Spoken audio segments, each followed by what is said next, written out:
Hello good morning and welcome back friends. आप देख रहे हैं पेसर एजुकेशन यूट्यूब चैनल। आज की इस वीडियो में बात करेंगे 29 मार्च से रिलेटेड जितने भी इंपॉर्टेंट करंट अफेयर बनती हैं सारी इस वीडियो में कंप्लीट करेंगे। साथ ही काफ़ी सारे एक्स्ट्रा फैक्ट भी यहाँ पे डिस्कस करेंगे। सो पूरे लेसन को ध्यान से और लास्ट तक आप जरूर देखिएगा। इसकी PDF आप डाउनलोड कर सकते हैं नीचे वीडियो के डिस्क्रिप्शन में से। तो देखिए, सबसे पहले हम बात करेंगे जो लास्ट वीडियो की क्विज थी आपके लिए।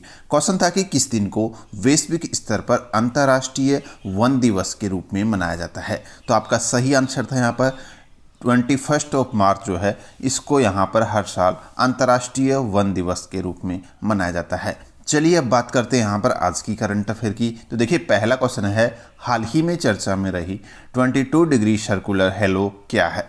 तो यहाँ पर देखिएगा, ये एक दुर्लभ वायुमंडलीय घटना है, ये आपको ध्यान में रखना है, जो अभी हैपन हुई थी। इसके बारे में थोड़ी सी डिटेल्स में अगर बात करें तो अभी रिसेंटली बेंगलुरु के अंदर जो है कुछ पल के लिए सूर्य के चारों ओर एक चमकदार इंद्रधनुषी वलय देखा गया था, जो कि एक दुर्लभ ऑप्टिकल और वायुमंडलीय घटना थी, जिसे 22 डिग्री सर्कुलर हेलो कहा जाता है। यहाँ पर देखिएगा, सिंपल भाषा में अगर बात करते हैं तो अभी बेंगलुरु के अंदर कुछ इस तरीके का नज़ारा दिखा था। ये सूर्य है जिसके चारों तरफ इस तरीके का ये यहाँ पर सर्कल, ये वलय दिख गई थी इंद्रधनुष के रूप प्रकार की तरह, ठीक है। तो इसी को यहाँ पर 22 डिग्री सर्कुलर हेलो कहा जाता है। यहाँ पर देखिएगा, ये घटना जो है 22 डिग्री सर्कुलर हेलो है, ये जिसे मून रिंग या विंटर हेलो भी कहा जाता है, और मुख्यतः तब देखी जाती है जब सूर्य या चंद्रमा की किरणें पक्षाभ मेघों में मौजूद हेक्सागोनल बर्फ के क्रिस्टल के माध्यम से विक्षेपित या अपरिवर्तित होती है। तो इसका मुख्य कारण क्या है, जब सूर्य या फिर चंद्रमा की जो किरणें हैं वो पक्षाभ मेघों में मौजूद जो हेक्सागोनल जो बर्फ़ के क्रिस्टल होते हैं उनके जरिए विक्षेपित या अपरिवर्तित हो जाती है। यहाँ पर देखिएगा, इसे क्लाइडोस्कोप प्रभाव भी कहा जाता है, ये भी आपको ध्यान रखना है, ठीक है। ये सारी चीज़ें आपको ध्यान रखनी है। बाकी अब देख लेते हैं अगला क्वेश्चन जो अपना है। 27 मई 2021 को पंडित जवाहरलाल नेहरू की 57वीं पुण्यतिथि मनाई गई है। इसके संदर्भ में कौन सा कथन सही है। तो यहाँ पर देखिएगा, पहला कथन है कि ये स्वतंत्र भारत के पहले प्रधानमंत्री चुने गए थे पंडित जवाहरलाल नेहरू, बिल्कुल सही है। दूसरा है 1929 में ये भारतीय राष्ट्रीय सम्मेलन के जो लाहौर सत्र था उसके अध्यक्ष चुने गए थे, ये पॉइंट भी आपका सही है। और तीसरा है कि इनका जन्म 14 नवंबर 1889 को प्रयागराज, जो पहले इलाहाबाद के नाम से जाना जाता था, वहाँ पर हुआ है, तो ये भी सही है। आपके तीनों के तीनों ऑप्शन सही है, तो करेक्ट आंसर होगा उपरोक्त सभी सही है। यहाँ पर इनके जन्म दिवस को यानी कि 14 नवंबर को बाल दिवस के रूप में भी मनाते हैं, ये भी आपको ध्यान में रखना है, ठीक है। ये सारे पॉइंट इंपॉर्टेंट है। अगला अपडेट देख लीजिए। हाल ही केंद्र सरकार ने रॉ के प्रमुख सामंत कुमार गोयल और इंटेलिजेंस ब्यूरो IB के प्रमुख अरविंद कुमार को कितने वर्ष का कार्य विस्तार दिया है। तो सही आंसर होगा यहाँ पर 1 वर्ष का। देखिए, यहाँ पे जो दोनों यहाँ पर जो एजेंसी है, एक तो रॉ और दूसरी है IB।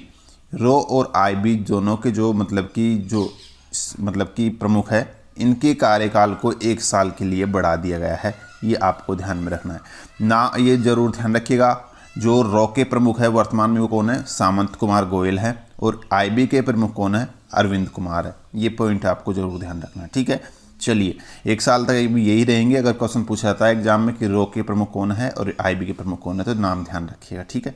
अगला अपडेट यहाँ पर देखिएगा। भारतीय पर्वतारोही जिन्हें हाल ही में अपनी नई किताब 7 lessons from Everest expedition learning from life and business जारी की है। तो ये जो पुस्तक है ये है आदित्य गुप्ता की। देखिए, आदित्य गुप्ता जो कि एक दिल्ली के प्रसिद्ध उद्यमी और एक पर्वतारोही है, भारतीय पर्वतारोही, जिन्होंने ये हाल ही अपनी जो नई पुस्तक है 7 लेसन्स फ्रॉम एवरेस्ट ये विमोचित की है। और इसकी बिक्री से इन्होंने घोषणा की है कि इसकी बिक्री से मिलने वाली जो राशि है उसमें से 1 करोड़ रुपए कोविड-19 राहत कार्य के लिए देने की यहाँ पर इन्होंने घोषणा की है, ठीक है। इस पुस्तक की अगर बात करते हैं तो यहाँ पर इस पुस्तक के अंदर जो मतलब कि एवरेस्ट पर्वत पर चढ़ाई है उसको लेकर उनके अनुभवों की कहानी इसमें बताई गई है। साथ ही तैयारी, जुनून, दृढ़ता, मानसिक मजबूती और लचीलेपन के गुणों को साझा करती है ये पुस्तक, ठीक है। तो ये पॉइंट आपको ध्यान रखना है। अगला अपडेट यहाँ पर देखिएगा। 95% वोट हासिल करके बशर अल असद किस देश के चौथे राष्ट्रपति बन गए हैं, चौथी बार राष्ट्रपति बने हैं? तो सही आंसर होगा आपका सीरिया। बशर अल असद की यहाँ पे बात हो रही है, जिनको आप यहाँ पे देख रहे हैं। ये हाल ही में सीरिया के चौथी बार जो है राष्ट्रपति के रूप में चुने गए हैं। अभी इन्होंने जो है 95.1% मत हासिल किए हैं। जो इनके प्रतिद्वंदी थे 2 उम्मीदवार, इसमें एक था महमूद अहमद जिनको यहाँ पर 3.3% वोट मिले हैं केवल। दूसरा अब्दुल्ला सामोल अब्दुल्ला है जिनको 1.5% मत मिले हैं केवल। ठीक है, तो ये ध्यान रखिएगा। बाकी यहाँ पे हमने सीरिया की बात की है। कैपिटल जो है दामस्कस जो है इसकी कैपिटल है, क्या है? दामस्कस इसकी कैपिटल है। और इसकी जो मतलब की करेंसी है वो है सीरियन पाउंड, इसकी करेंसी मुद्रा है। ठीक है, प्रेसिडेंट यहाँ पर हमने बता दिया बशर अल असद। नेक्स्ट यहाँ पे देखिए अपना अपडेट है, 28 मई को विश्व भर में कौन सा दिवस मनाया जाता है? तो सही आंसर होगा यहाँ पर मासिक धर्म स्वच्छता दिवस और यहाँ पर वर्ल्ड हंगर डे। ये दोनों को दोनों जो है हर साल 28 मई को मनाए जाते हैं। तो आपका सही आंसर होगा उपरोक्त सभी यहाँ पर सही है। ठीक है, अगला अपडेट, अक्षय ऊर्जा स्रोतों में अनुसंधान के लिए अंतर्राष्ट्रीय एनी पुरस्कार 2020 किसे दिया गया है? तो ये दिया गया है जो प्रोफेसर CNR राव है, भारतीय प्रोफेसर CNR राव को ये अंतर्राष्ट्रीय एनी पुरस्कार 2020 प्रदान किया गया है, जिनको आप यहाँ पे देख रहे हैं। देखिए जो भारत रत्न प्रोफेसर CNR राव है, इनको अक्षय ऊर्जा स्रोतों और अक्षय भंडारण के क्षेत्र में अनुसंधान के लिए ये अंतर्राष्ट्रीय एनी अवार्ड्स से नवाजा गया है।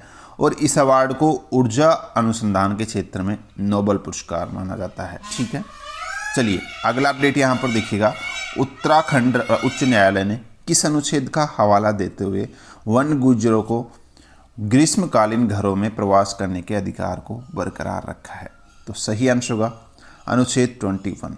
देखिए यहाँ पर अनुच्छेद 21 के तहत ये फैसला हाल ही किया है। जो यहाँ पर उत्तराखंड में जो वन गुज्जर हैं, जो मतलब कि डेरा डाल के रहते हैं, ठीक है, उनको उनके प्रवास में रहने का अधिकार को बरकरार रखा है। ठीक है, तो ये यहाँ पर 21 के तहत किया गया है। 21 की अगर मैं बात करता हूँ, जो कि जो हमारे संविधान का भाग 3 है, उसी के तहत अनुच्छेद 21 जो वर्णित है, उसके अंदर सभी व्यक्तियों को समान रूप से जीने का अधिकार दिया गया है और किसी भी व्यक्ति पर किसी प्रकार की कोई जोर जबरदस्ती नहीं की जाए, ऐसी भावना है। ठीक है, तो ये आपको ध्यान रखना है। चलिए अगला यहाँ पर जो अपडेट है, हाल ही में कौन भारत की पहली महिला उड़ान परीक्षण इंजीनियर चुनी गई है? इनका नाम है आश्विता वी ओलेटी, जो कि देश की पहली महिला उड़ान परीक्षण इंजीनियर चुनी गई है, आश्विता वी ओलेटी। अगला अपडेट यहाँ पर, हाल ही में किसको अंतर्राष्ट्रीय नारकोटिक्स नियंत्रण बोर्ड INCB का अध्यक्ष चुना गया है? इनका नाम है यहाँ पर जगजीत पवाडिया। जगजीत पवाडिया को हाल ही में अंतर्राष्ट्रीय नारकोटिक्स नियंत्रण बोर्ड का नया अध्यक्ष चुना गया है। यहाँ पे मैंने बात की है INCS यानी कि अंतर्राष्ट्रीय नारकोटिक्स कंट्रोल बोर्ड की। इसके बारे में जान लीजिएगा थोड़ा सा। देखिए जो INCB है, ये संयुक्त राष्ट्र अंतर्राष्ट्रीय दवा नियंत्रण अभिसमयों के कार्यान्वयन के लिए एक स्वतंत्र और एवं एक अर्ध न्यायिक निगरानी निकाय है, जिसकी स्थापना 1961 के अनुसार, जो मतलब कि ये नारकोटिक्स ड्रग कंजर्वेशन है, इसके अनुसार 1968 में जो है इसकी स्थापना की गई थी। इसका जो हेडक्वार्टर है वो आपको ध्यान रखना है, ऑस्ट्रिया का जो वियना शहर है वहीं पर इसका हेडक्वार्टर है। ये पॉइंट इंपॉर्टेंट है यहाँ पर। ठीक है, चलिए अगला अपडेट जो देखिए आज की क्विज है, इसका आंसर आपको लिखना है नीचे कमेंट बॉक्स में। क्वेश्चन है कि बीते दिनों MK स्टालिन को किस राज्य का नया मुख्यमंत्री चुना गया था? ये आपसे यहाँ पर पूछा जा रहा है। जो भी करेक्ट आंसर आपको नीचे कमेंट बॉक्स में बताना है। सो गाइस, ये थी आज की करंट अफेयर। होप आपको वीडियो पसंद आई है तो लाइक शेयर कर दीजिएगा। आज की इस वीडियो में इतना ही है, मिलते हैं नेक्स्ट वीडियो में। धन्यवाद।